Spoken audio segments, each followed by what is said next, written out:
소중한 나 무한 행복.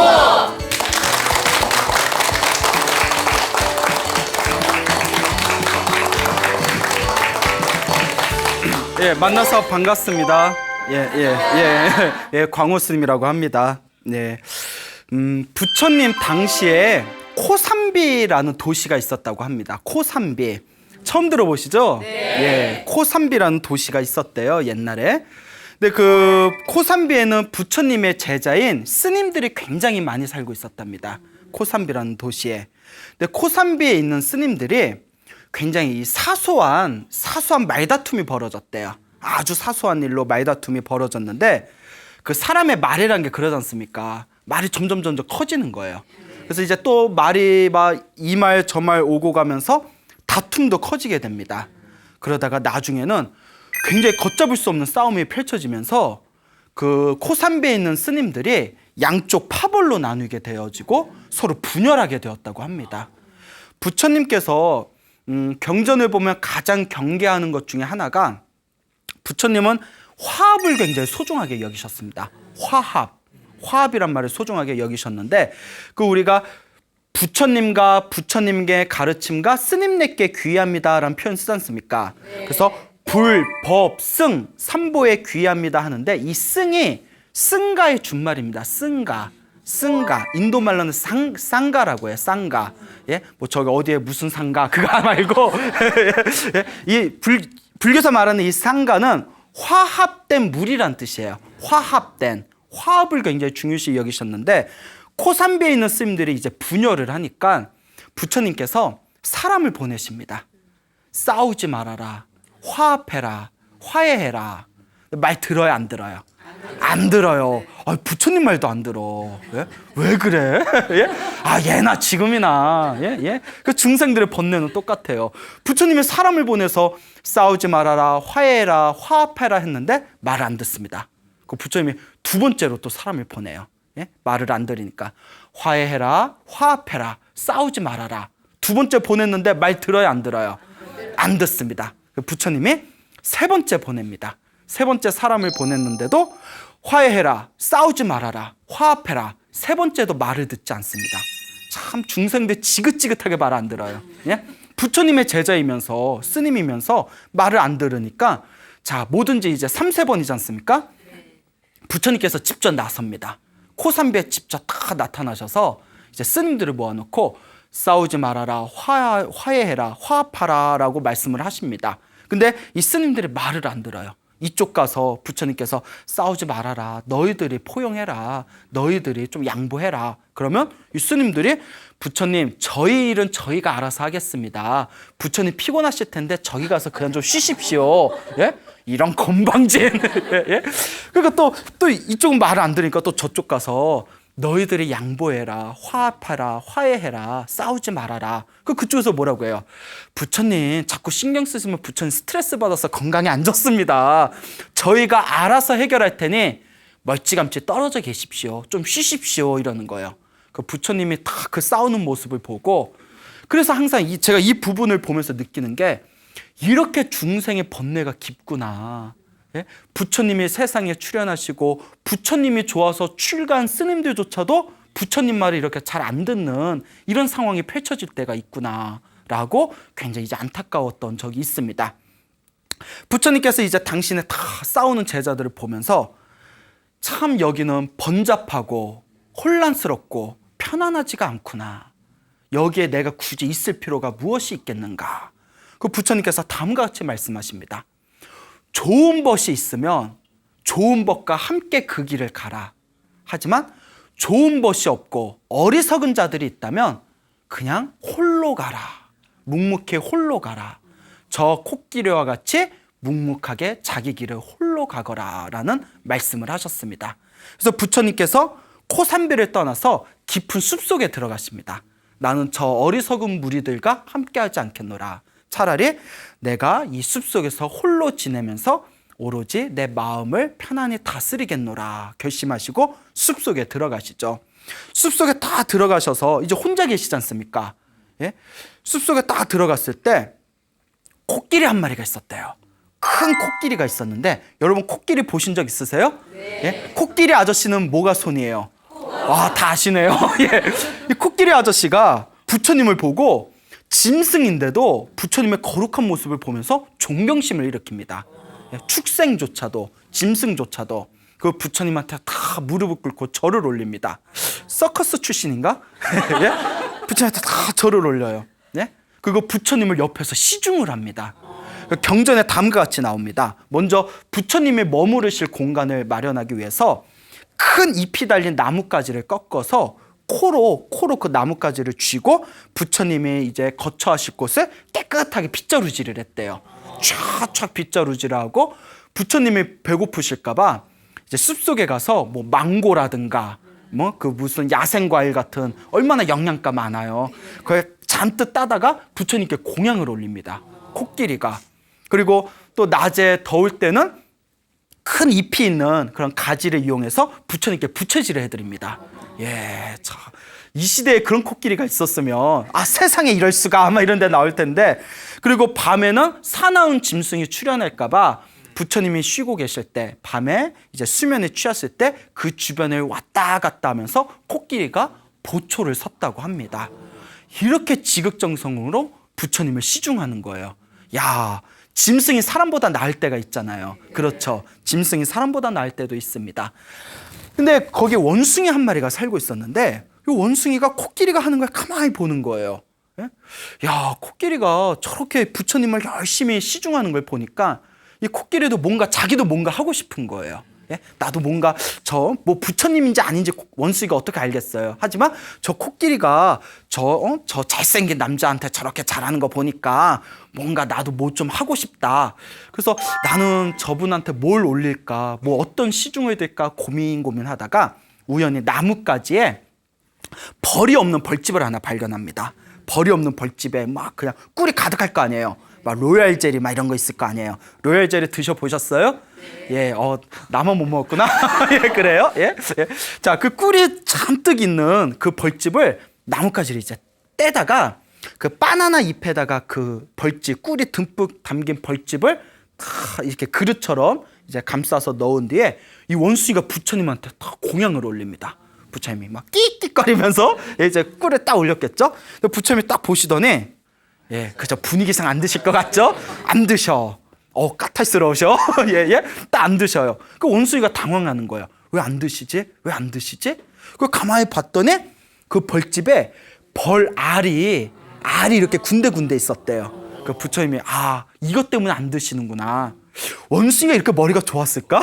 예. 이 원숭이가 그 알을 이렇게 떼내고 다시 부처님한테 올렸더니 그때 부처님께서 그걸 아주 맛있게 잡수셨대요.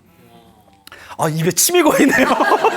입에 침이 고여요. 그래서 이제 맛있게 이제 드시니까 원숭이가 너무 기쁜 거예요. 예? 원숭이가 너무 기뻐서 나무 위에서 막 기뻐서 혼자 막 뛰어다니는 거예요.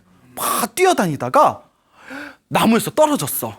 예? 나무에서 떨어졌는데 밑에 뾰족한 나뭇가지가 있었는데 거기에 몸이 박혀서 죽어버렸대요. 죽었어. 부처님한테 뭘 올리고 꿀을 올리고 좋아서 날뛰다가 떨어져서 죽었어요. 예? 차라리 올리지나 말지. 예? 아니 죽었다는데 웃음이 나와요? 참 각박하네. 예? 자, 그런데 제가 항상 하는 얘기가 있습니다. 마무리는 어떡하게? 어떻게 그렇게 잘하세요? 마무리는 훈훈하게. 원숭이가 뛰놀다가 밑에 떨어져서 즉사 죽었는데 부처님한테 꿀공양을 올린 그 강력한 선업의 힘으로 하늘세계 천신으로 태어났답니다. 야, 마무리는 훈훈하게. 야, 꿀 한 방에 천신이면 남는 장사다 진짜. 예? 그러니까 예? 자, 어쨌거나 이와 같이 이제 하늘세계 천신으로 태어난 이 원숭이 이야기를 우리가 생각해 보면 경전에 부처님하고 원숭이 이야기가 굉장히 자주 나와요. 부처님하고 원숭이 이야기가 굉장히 자주 나옵니다. 그래서 이 원숭이가 부처님한테 꿀을 올린 이야기가 다른 경전에 또 다른 새로운 에피소드가 또 펼쳐지는 게 있습니다. 어느 바라문이 있었는데 이 바라문이 굉장히 큰 부자였대요.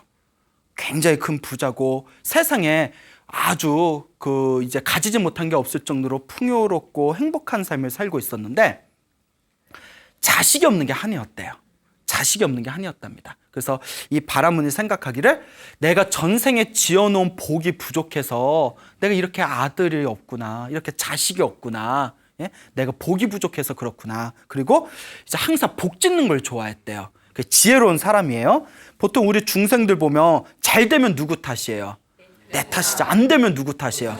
조상만 탓해요. 부모 탓하고, 남편 탓하고, 아내 탓하고, 그렇잖아요. 남 탓하잖아요. 근데 이 바라문이 굉장히 또 지혜가 있었나 봐요. 안 되는 거, 부족한 거는 누구 탓이다?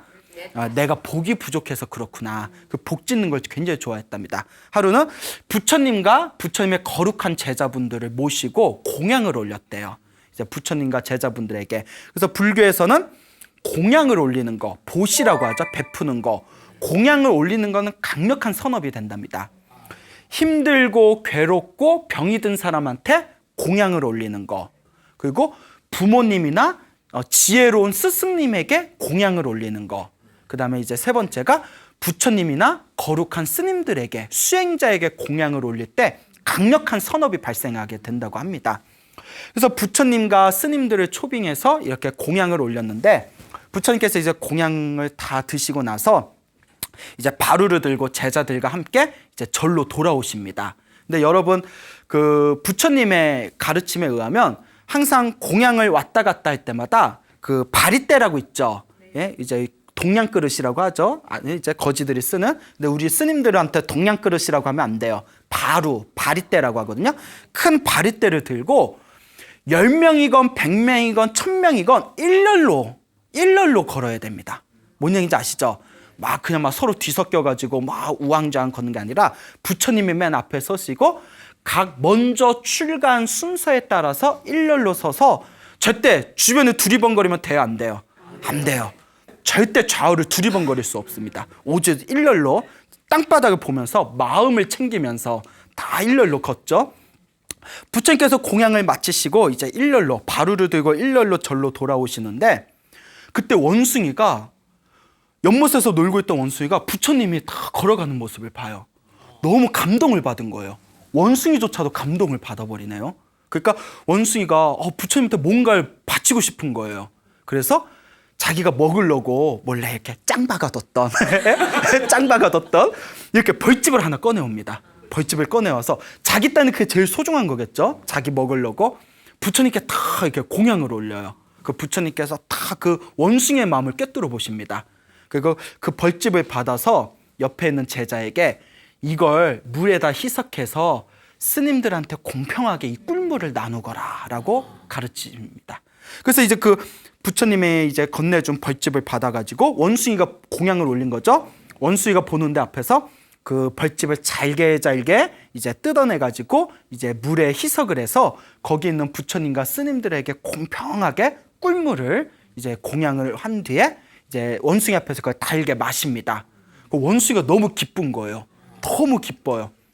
그래서 또 뭐 했을까? 예? 또 뭐 했을까? 또 뛰노라. 네? 또 좋아서 막 뛰노라. 예? 그 원숭이는 왜 그럴까? 예? 좋으면 아이 좋아라 흐뭇하고 이제 집에 가서 조용히 쉬지, 또 좋다고 막 뛰어놀다가 연못에 빠져 죽었대요. 연못에 빠져 죽었대요. 예? 자, 근데 마무리는 어떡하게? 마무리는 훈훈하게. 자, 그 바라문이 항상 한 가지 고민이 있었다고 했죠. 뭐라고 했죠? 그 아들이 없는 거. 죽자마자 부처님께 공양 올렸던 강력한 선업의 힘에 의해서 그날 아침에 부처님께 공양을 올렸던 그 부잣집 바라문의 아들로 태어나게 됩니다. 예, 괜찮다. 예? 예? 자, 그래서 아들로 태어나고 나중에 이제 아버지의 사랑을 받으면서 잘 크다가 결국 이제 부처님, 이제 자기가 전생에 원숭이였을 때 부처님한테 꿀물을 올렸잖아요, 벌집을. 그때 인연으로 부처님의 제자가 되어서 나중에 깨달음을 얻은 큰 성자가 되었다라는 이야기가 부처님 경전에 이제 그것이 적혀 있습니다. 이렇게 부처님하고 원숭이가 인연이 깊어요. 그래서 원숭이가 부처님께 꿀을 올렸다, 벌집, 꿀을 올렸다, 이걸 사자성어로 원후복밀이라고 부릅니다.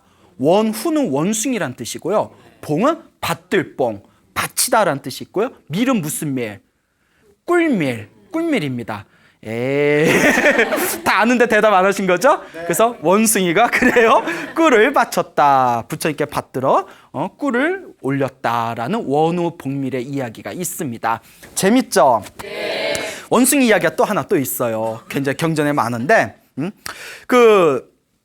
머나먼 과거 전생에 어느 부처님께서 나무 밑에서 탁 앉아서 깊은 선정에 드셨다고 합니다. 나무 밑에서 이렇게 깊은 선정에 드셨는데 그 나무 밑에서 부처님께서 수행을 하고 계실 때 그 숲에 500마리의 원숭이들이 있었대요.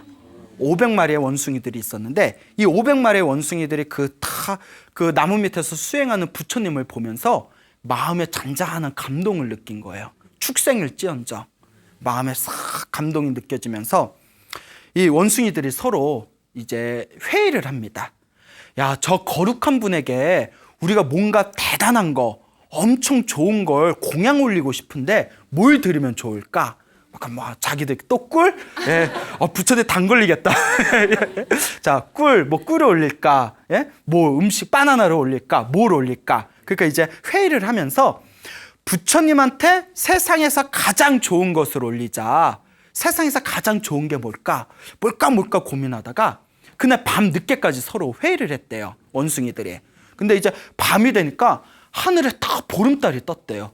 보름달이 딱 떴을 때 그 보름달이 거기에 큰 저수지가 있었는데 저수지 잔잔한 그 저수지의 한가운데 보름달이 환하게 이렇게 그림자가 뜨더래요. 여러분 그 물결에 환하게 뜬 그 보름달 달 그림자 보신 적 있으세요? 네. 굉장히 아름답잖아요. 네. 그 원숭이들이 무슨 생각을 하냐면 하늘에 있는 보름달은 우리가 따기가 힘들지만 저 연못 저수지에 있는 보름달은 우리가 꺼낼 수 있을 것 같다. 야, 저거 꺼내다가 세상에 저것보다 더 환한 게 어딨냐. 저걸 꺼내다가 우리가 공양을 올리자 이러는 거예요. 그러니까 짐승은 짐승이에요. 예? 그 원숭이들이 이제 쏙닥쏙닥거려요. 야, 여기서 저기까지 거리가 엄청 먼데 야, 저기까지 우리가 어떻게 보름달을 저 달을 떠오냐 이렇게 고민하다가 500마리잖아요. 대장 원숭이가 꾀를 내요. 큰 나무가 저수지 있는 데까지 다 이렇게 드리워져 있으니까 우리가 500마리니까 한 마리에 한 마리씩 나무에 팔을 걸고 한 마리의 팔을 또 한 마리가 걸고 그 한 마리의 팔을 또 한 마리가 걸으면 500마리가 다 줄을 쓰잖아요. 그러면 저기까지 손이 닿을 거다. 그러니까 저 아름다리 큰 저기 나무에 우리 500마리가 하나씩 매달려가지고 팔로 서로가 이어서 밧줄처럼요. 저걸 이제 따자 이렇게 이제 꾀를 냅니다. 예? 말이 돼? 나도 이거 말해놓고 이상해. 하여튼 그래서 큰 나무에 이제 500마리가 한 마리씩, 예? 500마리 한 마리가 나무를 잡고 그 나무를 잡고 있는 팔에 또 한 마리가 잡고 그 한 마리의 또 팔에 다른 한 마리가 잡고 500마리가 다 이렇게 줄을 서로가 팔을 잡아서 그 보름달 있는 데까지 손이 대롱대롱 닿게 됐어요. 허공에서 이렇게 쫙. 그래서 대장 원숭이가 자 이제 건지면 된다 하고 물에다 풍덩 손을 넣는데 보름달이 떠져요 안 떠져요? 안 떠지죠. 지혜로운 사람은 한번 해보고 안 되면 포기할 줄도 알아야 돼요. 알겠죠? 여러분 옛날 사람들은 똑똑한 사람보단 우직한 사람을 좋아한다고 했잖아요. 네. 너무 우직하면 민폐야. 뭔 얘기인지 알죠? 너무 우직해도 민폐. 좀 다른 것도 진로를 설정할 줄도 알아야지. 내 아는 분 중에 그런 분이 있어요. 어느 불자님이 스님 상담 좀 할게요 이러세요. 아, 예, 왜 그러세요? 아니 우리 아이가 있는데 어렸을 때부터 그렇게 공부를 잘했는데 애가 맨날 자기는 이제 뭐 사법고시 본다, 뭐 행정고시 본다, 맨날 고시 공부만 하고 나이가 이제 처음에는 아들을 믿어서 20대, 30대 초반까지는 뒷바라지 다 해줬대요. 자기도 이제 늙어서 힘이 없는데 아들이 이제 30대 후반이 돼가는데 결혼도 안 하고 맨날 도서관에서 공부만 한다고 취직 좀 했으면 좋겠다고. 이럴 때 제가 우직한 거 보니 성공하겠네요 이랬으면 그건 얼마나 또 속이 터지겠어요. 그렇죠. 그러니까 때로는 우직함이 민폐가 될 수도 있어요. 그럴 때는 굉장히 이제 남 얘기 같지 않듯이 굉장히 리액션이 좋아요. 예? 누구 가까운 분 중에 그런 분 있어요? 예, 아닌데 답답하죠. 남편도 똑같아요, 여러분. 우리 또 어느 어떤 분이 또 상담을 하시는데 남편 거사님이 계시는데 이분이 남 밑에서 못 사는 성격이래요. 그런 분이 있어요. 남 밑에서 못 사는 성격이래요. 저희 아버지도 저한테 나는 살아오면서 한 번도 누구 밑에서 월급 받아본 적이 없다 이러시는 거예요. 어렸을 땐 그 말을 듣고 멋있다 이랬는데 지금 나이 들어서 생각한 게 우리 엄마 얼마나 고생했을까? 네? 예? 그렇죠. 예? 막 집안 얘기 막 나오네. 예? 예? 그러니까 남 밑에서 못 사는 성격이다 보니까 자꾸 자영업이나 자기 사업을 하시려고 하신대요. 근데 잘 돼요, 안 돼요? 잘 안 되다 보니까 속이 터져 죽겠대요. 예? 그래서 이제 우직함이 민폐가 될 때가 있구나. 그렇죠. 원숭이의 대장도 똑같아. 몇 번 해보고 안 되면 빨리 이제 집으로 돌아가야지. 안 되네? 안 되네? 될 때까지 해보자고 계속 하는 거예요. 수천 번, 수만 번을 했대요. 네? 다리 이제 질 때까지 계속 하다가 500마리가 팔에 힘이 떨어져서 저수지에 다 퐁당 빠집니다. 그 이싸여 다 죽었답니다. 다 죽었대요. 이게 불교 우화에 나오거든요. 500마리의 원숭이가 물에 뜬 보름달을 이렇게 퍼 올리려다가 결국 빠져서 죽은 이 이야기를 가리켜서 세속 사람들은 이 이야기만 딱 따서 원숭이의 어리석음에 대해서 얘기합니다. 그거 우리 인간들도 우리 중생들도 이 원숭이와 같이 어리석은 삶을 살고 있는 게 아닌가. 예? 마치 물에 뜬 달은 허상이거든요. 실체가 있어요, 없어요? 실체가 없는 걸 자꾸 쥐려고 하니까 쥐어져요, 안 쥐어져요? 우리 중생도 실체가 없는 자기가 스스로 만든 환상에 갇혀서 그걸 이루겠다고 쓸데없는 집착과 노력을 하고 있지는 않는가. 예? 이와 같이 우리 중생들을 원숭이의 이야기에 빗대서 비판을 하고 있습니다. 자, 근데 마무리는 어떡하게? 훈훈하게. 저는 훈훈한 걸 좋아해요. 그래서 저는 미남이네요라는 말은 솔직히 못 들어봤어요. 근데 훈남이네요라는 말을 들어봤어요. 예? 예? 표정이 안 좋네. 예, 예. 아니 저도 지금 나이가 좀 들어서 그렇지 저도 젊었을 때는 귀엽단 말 많이 들었어요. 고마워요. 고마워요. 예, 고마워요. 근데 지금은 아니죠. 저도 이제 나이가 이제 옛날 같지 않아서. 자, 어쨌거나 항상 이제 옆길로 빠지네요. 이야기가 자꾸. 자, 어쨌거나 마무리는 훈훈해야 된다고 했죠. 네. 이 원숭이가 비록 어리석은 생각으로 어리석은 짓을 저질렀지만 마음은 어땠어요? 마음은 순수했잖아요. 네. 부처님께 공양 올리고 싶다는 그 순수한 마음의 선업의 힘에 의해서 죽자마자 하늘세계 천상계에 태어납니다. 하늘세계 천상계 천신으로 태어나고 이번 생에 석가모니 부처님 시대에 다시 인간으로 태어나서 500명의 깨달음을 얻은 성자가 되었다고 합니다. 그래서 세속에서는 이 이야기까지는 몰라요. 예? 그냥 500마리 원숭이가 물에 뜬 달을 퍼올리려다가 죽었는데 그 어리석은 모습이 보면서 우리 중생들은 각성하고 그런 어떤 실체 없는 것에 집착해서는 안 된다라고 말할 줄만 알지만 불교는 거기서 한 걸음 더 나아갑니다. 불교를 마음을 잘 쓰는 법이라고 합니다. 부처님의 가르침을 다 모아놓은 것을 팔만대장경이라고 합니다. 팔만대장경을 다 읽으려면 20-30년이 걸린대요. 20-30년. 근데 우리는 한문도 모르잖아. 네. 그렇잖아요. 예? 예?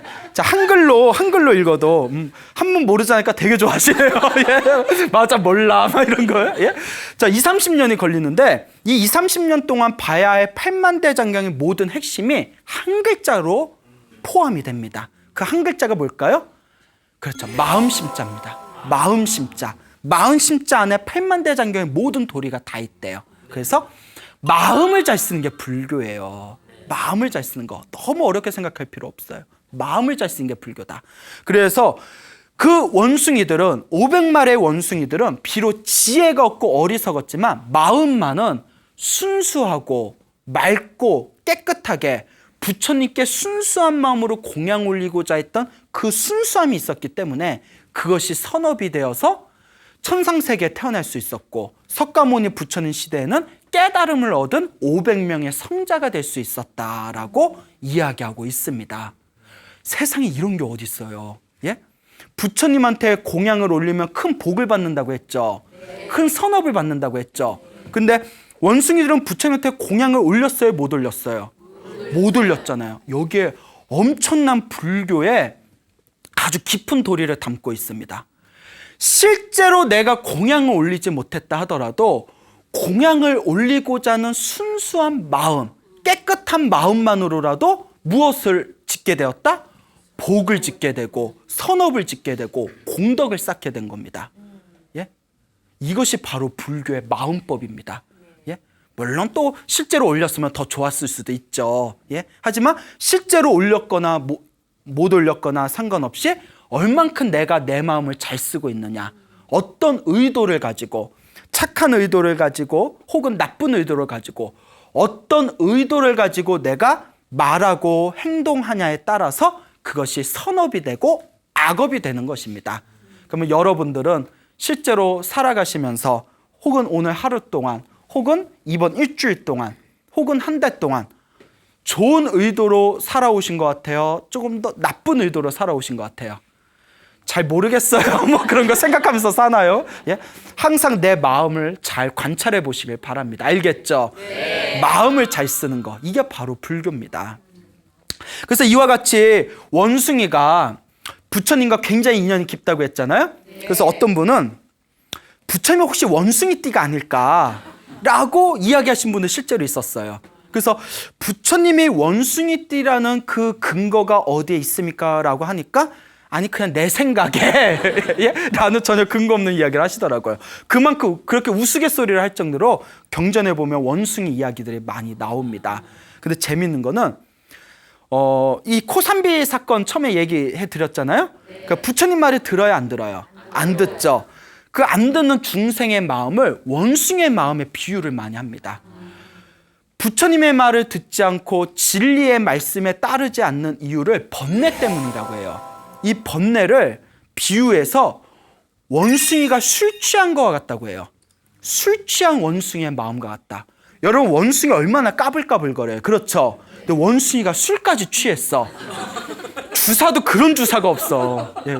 주사도 그런 주사가 없어요. 예? 원숭이가 술까지 취하면 그거 누가 감당해? 예?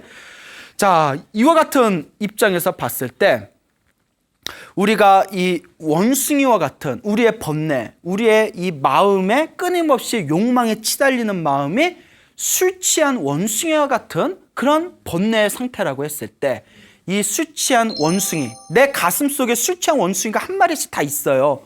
요걸 잘 다스리는 게 바로 수행의 첫걸음이에요. 그러니까 막 108배 절도 하고, 여러분 108배 절하면 처음에는 별의별 생각 다 나요. 아우 힘든데, 에? 그래 마음이 중요하다고 했지? 그래 오늘은 그냥 마음만 쓰자 하고 혹은 막 기도하다가도 온갖 딴 생각 일어나고, 또 복 지어야 된다, 선업 지어야 된다라는 걸 알면서도 자꾸 마음이 갈팡질팡거리고, 이게 우리 마음속에 한 마리씩 무엇이 있어서 그렇다? 술 취한 원숭이가 있어서 그래요. 여러분들은 술 취한 원숭이가 지금 무슨 짓을 하고 있는지 한번 잘 관찰해 보세요. 오만 가지 별짓을 다 할 거예요. 예? 자, 이와 같은 관점에서 봤을 때 이 수행이라는 것을 너무 어렵게 생각하지 말아라. 내 마음 안에 술 취한 원숭이가 있는데 요걸 잘 조련하는 게, 요 술 취한 원숭이를 잘 조련하는 게 바로 불교의 수행이다. 여러분 서유기 아시죠? 네. 서유기의 주인공이 누구예요? 손오공이잖아요. 손오공, 미스터 손, 예? 치키치키 차카차카 다 아시죠? 슈퍼보드. 제 인생에 가장 재밌게 본 만화 중에 하나였는데, 이 손오공이 처음에는 현장법사 말을 들어야 안 들어요? 안 듣잖아요. 말 안 듣잖아요. 그게 우리 중생의 번뇌라는 거예요. 말 안 들어요. 그 현장법사가 머리에다가 무슨 고리 같은 걸 하나, 예? 딱 이렇게 이제 머리에다 딱 씌우잖아요. 그 머리에다 딱 씌운 게 그게 바로 이제 수행이라는 거예요.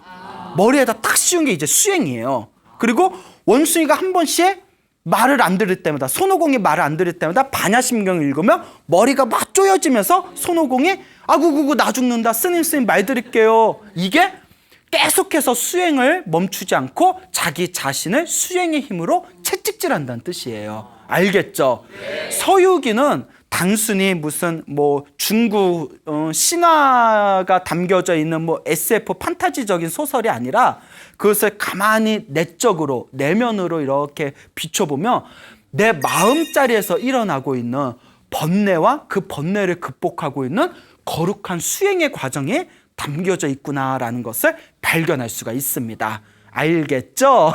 예, 이와 같습니다. 자, 다시 이제 본론으로 돌아와서 어쨌거나 원숭이가 그렇게 뛰놀다가 나무에 찔러서 죽었어요. 그래서 이제 하늘색의 천상계에 태어났어요. 자, 그러다가 이제 3개월이 흐릅니다. 그렇게 이제 코끼리의 시중을 들면서 3개월을 흘렸을 때 신도들이 코산비에 있는 스님들한테 아니 부처님은 어디 계셨는데 왜 이렇게 얼굴을 뵙지 못하냐고, 부처님 어디 계시냐고 이러니까 부처님께서 잠시 뭐 숲속에 들어가셨다 말씀들이 얼버무리는 거예요. 근데 하늘로 손을 가리라 이런 말 있잖아요. 그렇죠? 하늘로 손을 가릴 수 있겠느냐, 이게 소문이 쫙 난 거예요. 부처님께서 스님들 싸우는 걸 말렸는데 스님들이 말을 안 들으니까 부처님께서 우리 편으로 뻑 돌아서 빡 돌아서 부처님께서, 근데 부처님이 화를 내세요 안 내세요? 부처님이 화를 내실 리가 없죠. 부처님께서 이 어리석은 자들과 함께 할 필요가 없겠구나 하고는 홀로 숲속에 들어가셨다, 이렇게 이제 소문이 나게 됩니다. 그러니까 신도들이 화가 난 거예요. 거룩하신 부처님의 말씀을 따르지 않는 저런 스님들을 우리가 무엇하러 공경하랴. 그리고 다음과 같이 신도들끼리 회의를 합니다. 저 코산비 스님들한테는 공양도 올리지 말고 인사도 하지 말고 아는 척도 하지 말자. 그러니까 이제 스님들이 맨날 이제 마을에 가서 탁발을 받아오는데 공양이 또 끊긴 거예요. 그래서 이제 평소에 막 반갑게 인사하던 신도들도 완전 안면무시하는 거예요. 그러니까 신도들도 이제 다 뒤를 도니까 그때서야 스님들이 정신이 바짝 차린 거예요. 코산비 도시의 스님들이 야, 이러다 우리 굶어 죽겠다. 그러니까 배고파 봐야 돼. 배고파야 정신을 차리네. 우리 이러다 큰일 나겠다. 그러니 빨리 부처님을 다시 모셔오자. 그래서 코산비의 스님이 부처님의 이제 수제자인 사리불 스님과 아난 스님을 이제 모시고 그 숲속에 찾아갑니다. 숲속에 찾아가요. 그리고 부처님께 다들 막 울면서 절하고 울면서 참회하고 용서를 간청합니다. 부처님 잘못했습니다. 저희가 너무 어리석었습니다. 부디 용서해 주시고 다시 중생들이 있는 곳으로 나와 주십시오. 부처님이 다 보면서 나 안 가. 나 왕삐짐. 아쉬우니까 나 부르냐? 내가 만만해 보이지? 이러면 또 돼요 안 돼요? 안 되죠. 부처님은 우리하고 틀려요. 알겠죠? 부처님께서 다음과 같이 말씀하십니다. 이 어리석은 자들이요, 다음과 같은 이야기를 들려주십니다. 머나먼 과거 전생에 장수왕이 있었대요. 이 장수왕, 우리 고구려 시대 장수왕 말고요, 머나먼 과거 시대 장수왕이 있었는데 아주 성품이 훌륭하고 인품이 뛰어나서 백성들을 잘 다스렸답니다.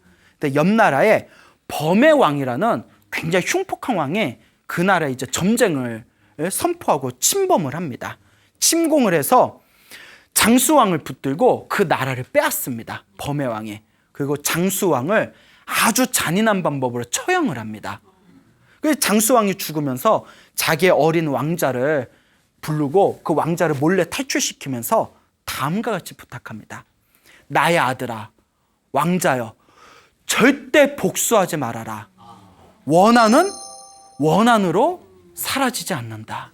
원한은 원한으로 풀 수가 없다. 원한은 오직 자비만으로 사라지게 된다. 그러니 복수하지 말아라. 간곡하게 부탁을 하고는 이제 왕자를 이제 탈출시키고 자기는 잔인하게 처형을 당합니다. 근데 자식 입장에서 참을 수 있어요, 없어요? 이 어린 왕자가 복수를 꿈꿉니다. 복수를 꿈꿔요.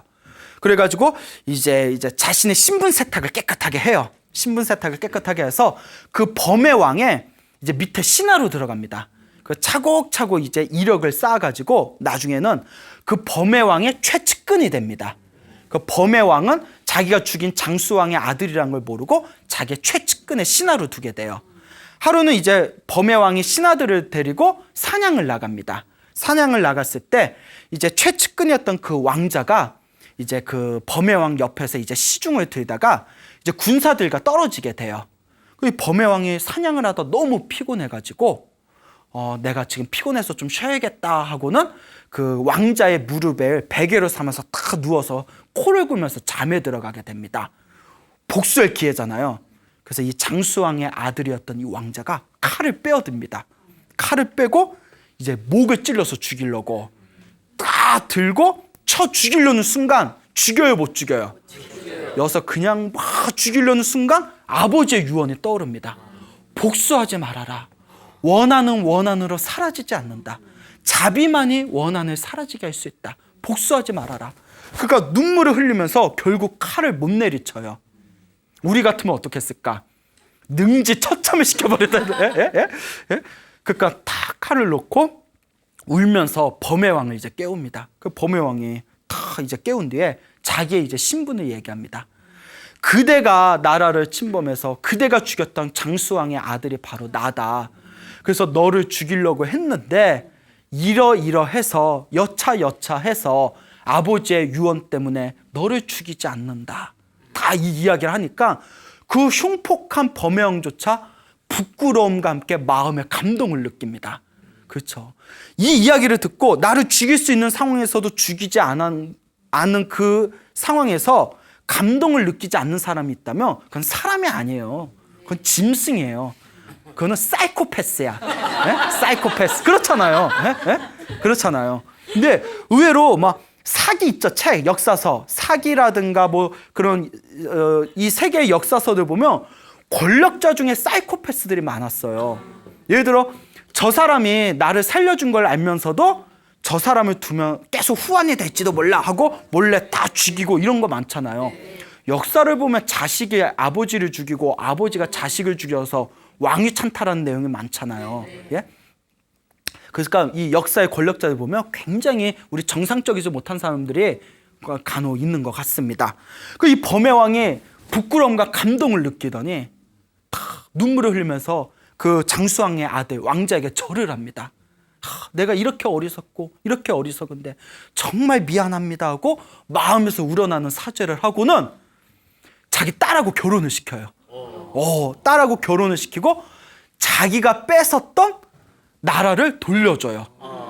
내가 이걸로 내가 죄를 씻을 수는 없지만 내 딸을 가지고 이 나라를 가지십시오. 그러니까 딸 하나에 나라 하나. 1+1? 1+1? 아버지한테 좀 미안한데, 아버지한테 좀 미안하긴 해요. 그래요, 한테 1+1. 그런데, 야, 무슨 세일 기간도 아니고 특가, 뭐 특가인가. 이 범의 왕이 죽으면서 자기 나라까지 자기 사위인 장수왕의 아들에게 자기 나라까지 다 줍니다. 그러니까 딸하고 결혼하고 나라 2개를 동시에 다스리는 왕이 된 거예요. 부처님이 이 이야기를 하시면서 그때 장수왕의 아들이었던 그 왕자가 바로 석가모니 부처님이 나의 머나먼 과거 전생의 나였다. 그때 전생의 나였다 하시면서 하시는 말씀이 세속의 권력자조차도 세속의 권력을 가지고 있는 세속의 일반인조차도 이와 같이 자비를 베푸고 용서를 하고 포용할 줄을 아는데 너희 머리 깎은 출가 수행자들은 이것보다 더 자비스럽고 포용해야 되지 않겠느냐라고 이제 설법을 해주십니다. 이 굉장히 유명한 얘기예요, 불교설화에서. 그래서 부처님께서 다음과 같은 개송을 설하십니다. 사람은 언젠가는 죽는다. 죽어요, 안 죽어요? 죽어요. 그거 다 알죠? 사람은 언젠가는 죽는다. 어리석은 사람은 이것을 모르기 때문에 끊임없이 다툰다. 사람은 언젠가는 죽는다. 지혜로운 사람은 이것을 알기 때문에 쓸데없는 다툼을 피한다. 동감하십니까? 네. 어떤 분이 굉장히 이제 그 삶에 집착하고 굉장히 이제 좀 거친 삶을 사셨던 어떤 거사님이 계셨는데 어느 날 당신 나름대로 당신 뜻대로 살았다 생각을 했는데 오로지 성공만을 생각하면서 산 거죠. 몸이 이상해서 병원에 갔더니 말기암이더래요. 의사가 말기암이더래. 아니 이 정도면 몸에 신호가 왔을 텐데 왜 이제 오셨냐고. 그 거사님이 하신 말씀에 아니 뭐 맨날 술 먹고 뭐 이러다 보니까 몸이 찌부덕하네 이러고 넘겼죠. 이제 정리하시라고 그랬대요. 정리하시라고. 그러니까 이분이 다 자기가 과거에 있었던 일들을 다 생각해 보니까 이제 죽을 때가 되니까 마음을 정리하니까 왜 이렇게 사람들하고 싸우면서 살았는지, 예?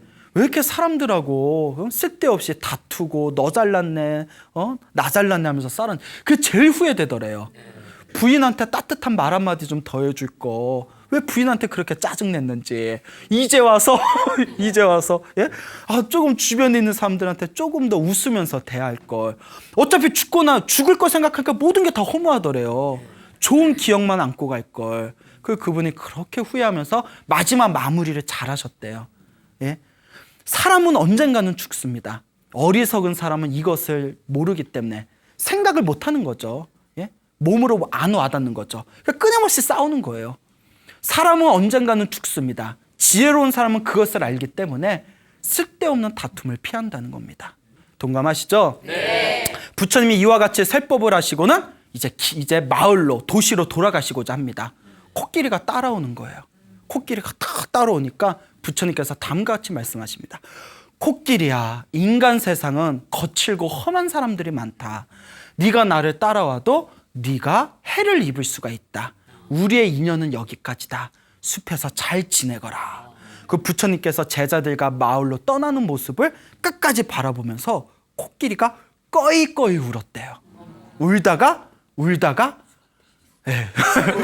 죽는 거 좋아하시네.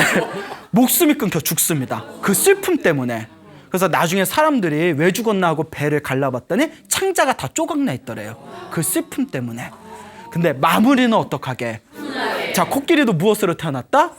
천상세계 신으로 태어나서 아주 큰 행복을 누리며 살았다라는 이야기가 나오고 있습니다. 오늘의 이야기는 크게 두 가지입니다. 첫째, 코삼비 스님들의 사건을 통해서 장수왕과 범해왕의 이야기를 통해서 자, 우리가 원한을 내려놓고 용서하고 포용하면서 살자라는 주제로 여러분들에게 또 이제 말씀을 드렸습니다. 그리고 또 하나는 원숭이 이야기와 코끼리 이야기를 드리면서 이와 같이 짐승들도 복을 지을 줄 아는데 여러분 원숭이보다 나요 못 나요? 나요. 진짜?